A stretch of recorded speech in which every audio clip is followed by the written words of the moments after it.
भाई परमार लीगल आदमी नहीं है, बीपीएससी का कोई मेंबर लीगल आदमी, बट मैं लीगल आदमी हूँ। और जहाँ तक रही बात है रो एग्ज़ाम की, तो ये नोट कर लीजिए कि 101% री एग्ज़ाम होगा तो होगा, लेकिन उसके साथ साथ जो लोग संलिप्त हैं बीपीएससी में उनको बाहर करने के बाद री एग्ज़ाम होना चाहिए। तो उनके अगर दिमाग में ये भ्रम है कि हम संवैधानिक संस्था है, स्वायत्त संस्था है, तो आपको संवैधानिक संस्था, स्वायत्त संस्था हमने बनाया, हम भारत के लोग ने बनाया।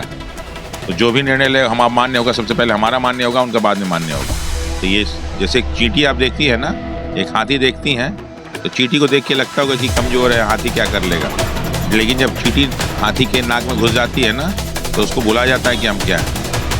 नमस्कार, आप देख रहे हैं क्या कहती है पब्लिक। मैं हूं आपके साथ दीक्षा। बिहार में बीपीएससी परीक्षा 13 तारीख को और बापू सभागार में जिस तरह परीक्षा का पेपर लीक हुआ, उसके बाद अभ्यर्थियों का जो ये पेपर लीक का मामला था, आंदोलन का मोड़ ले लिया और सत्याग्रह का रूप ले लिया धीरे धीरे। उसके बाद प्रशांत किशोर जैसे जनसुराज के सूत्रधार प्रशांत किशोर इन अभ्यर्थियों के साथ शामिल होते हैं और तमाम तरह के आंदोलन करते हैं, शामिल होते हैं आंदोलनों में।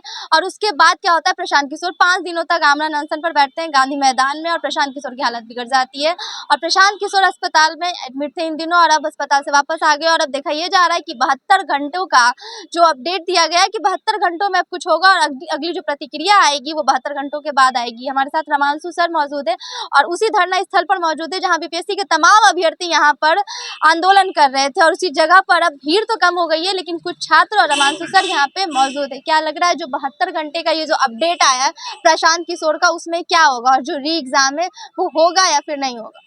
ये 72 घंटे वाली कॉल उनकी है तो उनसे प्रश्न पूछिए, आप री एग्जाम वाली बात हमसे पूछिए, ठीक है। और ये धरना स्थल नहीं है, ये सत्याग्रह स्थल है। हम लोगों के आने से पहले ये धरना स्थल था, हम लोग के जाने के बाद धरना स्थल हो सकता है, लेकिन वर्तमान में ये सत्याग्रह स्थल है, ठीक है। अब बात है री एग्जाम होगा कि नहीं। मैं कह रहा हूँ पहले दिन से हम लोग इसीलिए बैठे हैं कि री एग्जाम कराना है तो कराना है, और सिर्फ वही नहीं कराना है, जो 70वीं बीपीएससी में सारी धांधली है उन लोग को वहाँ से हटाना भी है। अगर वो लोग हटे नहीं तो फिर ये पेपर होगा इसी तरह हो जाएगा। ये तो आज वर्तमान में सब सार्वजनिक हो गया और बीपीएससी कहीं ना कहीं छात्रों को आपस में लड़ा देती है। अब 4 और 13 वाले आपस में लड़ रहे हैं, जिनका गलत है जिनका सही उनका लड़ रहे हैं, और जानबूझ के ऐसे प्रश्न डाले जाते हैं ताकि छात्र आपस में लड़ जाए। तो हम इन सब चीज़ का विरोध तो करते ही हैं। और जहाँ तक रही बात है रो एग्ज़ाम की, तो ये नोट कर लीजिए कि 101% री एग्ज़ाम होगा तो होगा, लेकिन उसके साथ साथ जो लोग संलिप्त हैं बीपीएससी में उनको बाहर करने के बाद री एग्ज़ाम होना चाहिए।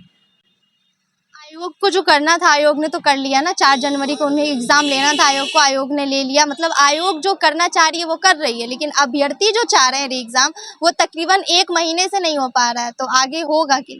दरअसल के आयोग को ये भ्रम है कि संवैधानिक संस्था है, ये नहीं जानती कि संविधान की शुरुआत हमसे होती है, उनसे नहीं। हमारे संविधान की शुरुआत प्रियम्बल से होती है और प्रियम्बल का पहला शब्द ही हम भारत के लोग। पहले पेज के पहले लाइन में हम आते हैं, उसके बाद वो अनुच्छेद 315 में आते हैं। बहुत दूर है हमसे, वो 300-400 पेज बाद आते हैं। उनको लगता है वो संवैधानिक संस्था है। वो जिस संवैधानिक संस्था की बात करते हैं उस संविधान के निर्माता, उसको फॉलो करने वाले हम लोग हैं। तो पहले हम लोग की बात मानी जाएगी, फिर उस संवैधानिक संस्था की बात मानी जाएगी। वो ये कर ले वो कर ले, उससे हमें कोई मतलब नहीं। होगा वो जो हम भारत के लोग चाहेंगे, ना कि वो होगा जो संवैधानिक संस्था चाहेगी, पहली चीज। दूसरी चीज, संविधान में हमारे में परिवर्तन नहीं हो सकता, उनमें परिवर्तन हो सकता है। हम भारत के लोग शब्द नहीं हट सकते, लेकिन जो अनुच्छेद 315 में सुधार हो सकता है तो उनमें सुधार किया जा सकता है, हम लोग नहीं बदल सकते। तो उनके अगर दिमाग में ये भ्रम है कि हम संवैधानिक संस्था है, स्वायत्त संस्था है, तो आपको संवैधानिक संस्था, स्वायत्त संस्था हमने बनाया, हम भारत के लोग ने बनाया। तो जो भी निर्णय ले हम मान्य होगा, सबसे पहले हमारा मान्य होगा, उनका बाद में मान्य होगा। आप जो कह रहे हैं कि एग्जाम होगा, तो अब ये आंदोलन में जान बच रही है, भीड़ नहीं जुट रही है और स्टूडेंट्स नहीं दिख रहे हैं? शरीर में जान हड्डी और मांस से नहीं होता है, शरीर में जान जो है हृदय से होता है, आत्मा से होता है। और इस सत्याग्रह की आत्मा अमर है, ठीक है। तो ये जैसे एक चींटी आप देखती है ना, एक हाथी देखती हैं, तो चींटी को देख के लगता होगा कि कमजोर है, हाथी क्या कर लेगा, लेकिन जब चींटी हाथी के नाक में घुस जाती है ना, तो उसको बुला जाता है कि हम क्या है। तो ये जो हमारा ये सत्याग्रह है, ये सत्याग्रह इतना मजबूत है कि अच्छे लोग हिल चुके हैं। संख्या कभी मत काउंट कीजिएगा, कभी संख्या आपको काउंट करना हो तो बता दीजिएगा, हम लोग को 1 हफ्ते का टाइम दे दीजिएगा और गांधी मैदान आके हम लोग की संख्या देख लीजिएगा। अच्छा, जिन पुलिस ने अभ्यर्थियों पर लाठीचार्ज किया था या फिर जिन मेल पुलिस ने महिला अभ्यर्थियों पर लाठीचार्ज किया था, तो उन्हें बर्खास्त करने की बात कही गई थी, लेकिन कुछ किया नहीं गया। उन अधिकारियों को बर्खास्त नहीं किया गया। लगातार कहा गया था कि जितने भी अधिकारियों ने ये सब किया उन्हें बर्खास्त। तानाशाही व्यवस्था में यही होता है, अधिकारियों को प्राथमिकता दी जाती है, जनता को प्राथमिकता कम दी जाती है। लेकिन भारत तानाशाही देश नहीं है ना, भारत लोकतांत्रिक देश है। हर 5 साल बाद मौका मिलता है, और जब मौका मिलता है तो लोकतंत्र में जो है सत्ता परिवर्तन होता है, और सत्ता परिवर्तन करने के बाद जो है अफसरशाही में भी परिवर्तन होता है, उनके घमंड गुरूर में भी परिवर्तन होता है। तो इस बार अक्टूबर 2025 का चुनाव, ये तो हम नहीं बता सकते कौन जीतेगा, लेकिन इतना सुनिश्चित है कौन कौन हारेगा उसका लिस्ट है। बीपी एक आखिरी सवाल है, बीपीएससी आयोग ने गुरु रहमान सर और खान सर पे जो है लीगल नोटिस भेजा है कि उन्होंने अभद्र भाषाओं का उपयोग किया, और जो बीपीएससी आयोग पर जो आरोप लगाए हैं वो सारे आरोप गलत थे, तो उन्हें माफी मांगनी चाहिए। और आप भी सर टीचर है और अभ्यर्थियों के बीच में है, तो क्या लग रहा है, आयोग गलत है या फिर शिक्षक गलत है?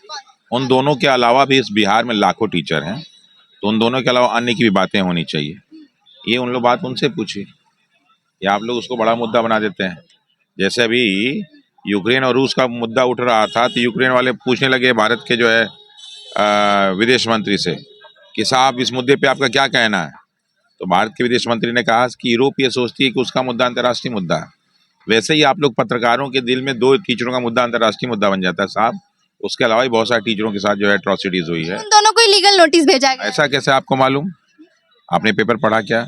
उसमें लिखा है कि इन दोनों के साथ साथ और लोग को भी लीगल नोटिस, मैं भी लीगल नोटिस में हूँ, लेकिन मेरे पास अभी आया नहीं है। बहुत सारे एमएलए का नाम है, बहुत सारे एमएलसी का नाम है, बहुत सारे अधिकारियों का नाम है, बहुत सारे अन्य समाजकर्ताओं का नाम है, बहुत सारे यूट्यूबर्स का नाम है। लीगल नोटिस से हम लोग थोड़ा डरते हैं, हम लोग तो लीगल लोग ही हैं। मनु भाई परमार लीगल आदमी नहीं है, बीपीएससी का कोई मेंबर लीगल आदमी, बट मैं लीगल आदमी हूँ। तो तुम हमसे हमारा प्रश्न पूछोगे तो हमको थोड़ा ना डालोगे, तो इसलिए उन सब चीज़ों का बहुत ज़्यादा हमें फर्क नहीं पड़ता।